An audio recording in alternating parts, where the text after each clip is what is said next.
Hello Shri Radhe Radhe सबैजना। आज चाहिँ म तुमिन बरङको आज पुराणमा जाँदैछु। फुल प्रसाद भेटी जे सक्छ त्यति लिएर जाँदैछु। तपाईहरुलाई पनि स्वागत छ देवराज पुराणमा। जय हो जय हो।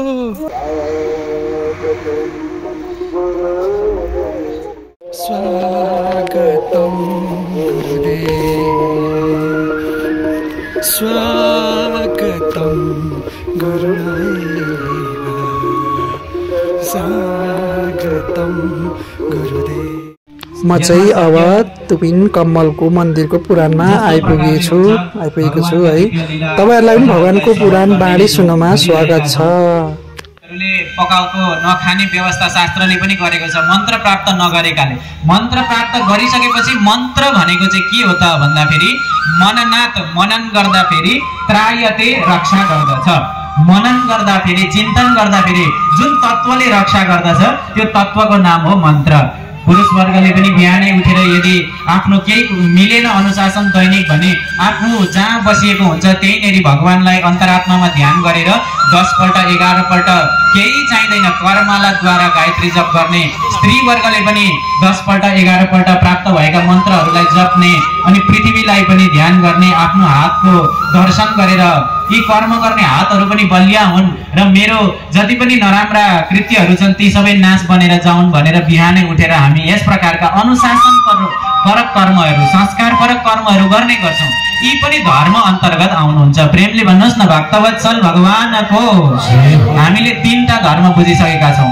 स्वभाव परक धर्ममा हाम्रो धर्म मानवता हो। कर्तव्य परक धर्ममा हाम्रो जस्तो कर्तव्य छ त्यसको वहन गर्नु हाम्रो धर्म हो।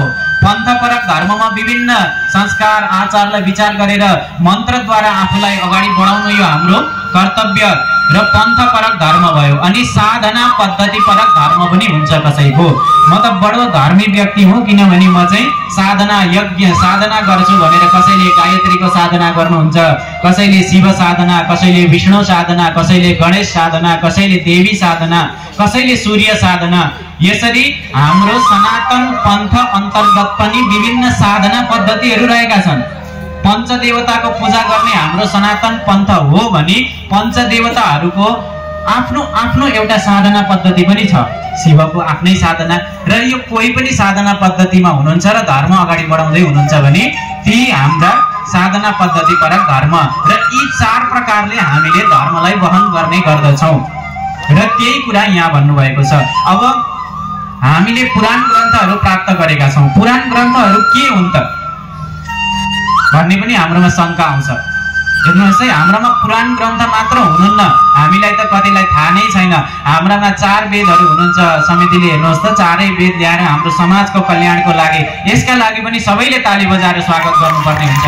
किनभने 18 महापुराणहरू यसरी घरमा आफ्नो गाउँ समाजमा मन्दिरमा ल्याएर राखेर वेदहरूलाई यसरी देखाएर पाठ गरेर सबै ती कथा वेद उपनिषद जो अहिले हामीले चर्चा गर्यौं ती सबैको सार नै पुराण रूपी ग्रन्थ हुनुहुन्छ। अष्टादश महापुराण हाम्रामा कतिवटा हुनुहुन्छ पुराण भन्दा पहिला महापुराण हुनुहुन्छ 18 वटा।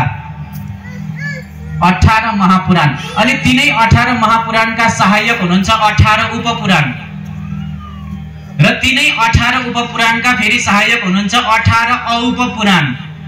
त्यसो गर्दा हामीले पूर्णतया पुराण कतिवटा प्राप्त गरेका छौं? 18 3 54 पुराणहरू हामी माझ हुनुहुन्छ।